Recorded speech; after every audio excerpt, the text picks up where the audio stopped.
माझ्या भगिनी आहेत, मैत्रिणी आहेत, माता आहेत इथे.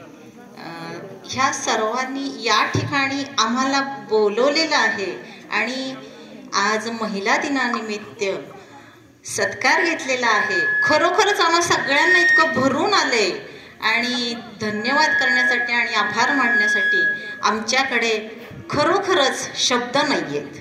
मन सगळ्यांचंच इतकं हेलावून आलेलं आहे. आता जे काही आपल्या गुरु मॅडमनी, सीमाताईंनी सांगितलेले आहे की खरोखर महिला ह्या ठिकाणी सुरक्षित आहेत का, तर ह्याच संदर्भात मला जास्त काही नाही, मी एक गीतेचे 2 श्लोक सांगणार आहे, एक शंकराचा आणि एक देवीचा, आणि त्याचा मतितार्थ थोडक्यात 2 शब्दात सांगणार आहे, कारण खूप वेळ तुम्ही बसलेला आहात, ऊन पण येते. यदा यदा हि धर्मस्य ग्लानिर्भवति भारत अभ्युत्थानम् अधर्मस्य तदात्मानं सृजाम्यहम्. परित्राणाय साधूनां विनाशाय च दुष्कृतां धर्म संस्थापनार्थाय संभवामि युगे युगे. शुद्ध स्फटिक शंकाचम शुद्ध विद्या प्रदायकम शुद्धं पूर्णं चिदानंदम सदाशिवम महं भजे. हा शंकराचा आहे आणि शेवट देवीचा आहे.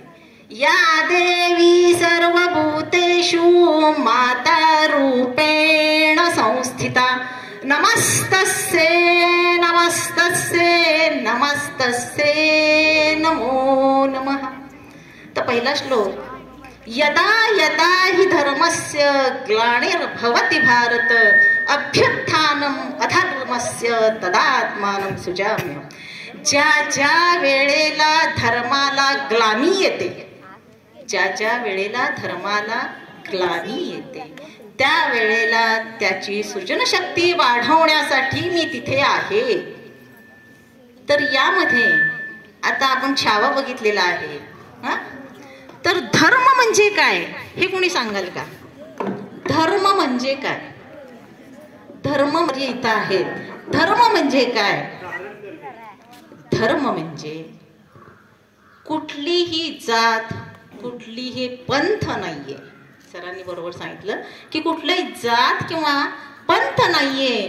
जे कर्म आपण स्वीकारलेलं आहे ते कर्म प्रामाणिक मनापासून शुद्ध अंतःकरणाने करणे. जे कर्म आपल्याला आपण घेतलेलं आहे, आपल्याला मिळालेलं आहे, ते आनंदाने स्वीकारणे. तर या ठिकाणी तुम्ही विद्यार्थी आहात, तर विद्यार्थ्यांचा धर्म काय आहे? काय आहे? वेळेवर शाळेत येणे, गुरुवर्यांनी सांगितलेली शिक्षण पद्धती आहे ती आचरणात आणणे. धर्माला ग्लानी येते म्हणजे काय होतं? धर्माला ग्लानी येते म्हणजे काय होतं? गुरुवर्यांचं काम आहे की त्यांनी मनापासून जे ज्ञान आहे ते तुम्हाला प्रदान करायचं आहे, अगदी दिल से. त्या त्या विषयाचं त्या त्या वेळेला जितकी गरज आहे तितकं. आमचं काय काम आहे? आमचा धर्म काय आहे? जे आम्ही स्वीकारलेलं आहे, आमच्या कर्माने आम्हाला मिळालेलं आहे. समजा रात्री 1 वाजता जेव्हा बेल वाजते, मग मी आता 12 वाजता झोपले आणि 1 वाजता कोणी खाली पेशंट आले, नाही आम्ही झोपलेलो आहोत, खालूनच पाठवून दिलं, तर तो आमचा धर्म नीट व्यवस्थित पार पाडेल का? नाहीये. या ठिकाणी आमच्या धर्माला ग्लानी येते.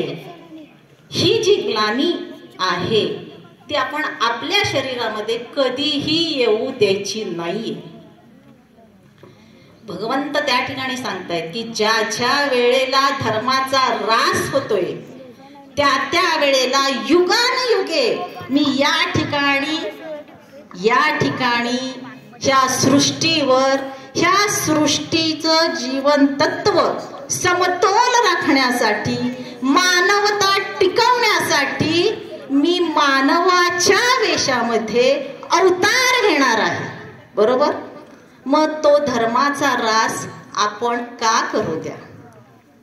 आपलं जे काम आहे हे आपण अगदी मनापासून करायचं आहे. आणि पुढं शुद्ध स्फटिक शंकाचम शुद्धम पूर्णम चिदानंदम. हे जे ज्ञान जे आहे हे कसं आहे, स्फटिकासारखं शुभ्र ज्ञान. ह्या गंगेचं पाणी कसं वाहतंय तसं ह्या गुरुजनांनी प्रत्येकांनी स्वतःच्या कृतीनुसार जे काही आपल्याकडे आहे ते असं व्हायचं आहे, प्रत्येकाला द्यायचे. तुमच्याकडे ज्ञान आहे की जे मी घेऊ शकते. प्रत्येक व्यक्तीमध्ये काही ना काही असतंच आणि ते आपण शोधणं हे आपलं काम आहे. आपण ह्या समाजामध्ये स्त्री असो किंवा पुरुष असो कधी टिकणार आहोत, कधी टिकणार आहोत जर आपल्या ज्ञानाचा परिपूर्ण वापर आपण केला. समजा मी झाडू मांडणारी आहे, मी झाडून काढते, तर ते सुद्धा मी माझी लेवल कुठं आहे ती पूर्ण नंबर 1लाच ठेवून टवल्या भावल्या न करता त्यातून मला काही साध्य करता येईल का हे बघून मी करायचं आहे. हे सर्व करण्यासाठी प्रत्येकाला बाळ जन्मल्यापासून आणि मृत्यूपर्यंत आरोग्य नीट असणं महत्वाचं आहे. प्रत्येकाचं आरोग्य हे कुणाच्या हातात आहे, इतर कुणाच्या हातात आहे का, हे आपल्याच हातात आहे. मग ते आरोग्य टिकवण्यासाठी, ते आरोग्य व्यवस्थित राहण्यासाठी धन आपल्याला कमवायचं आहे, आपल्याला समाजामध्ये काम करायचं आहे, मान मिळवायचा आहे. हे सर्व काही आपल्याला प्राप्त करायचं आहे. तर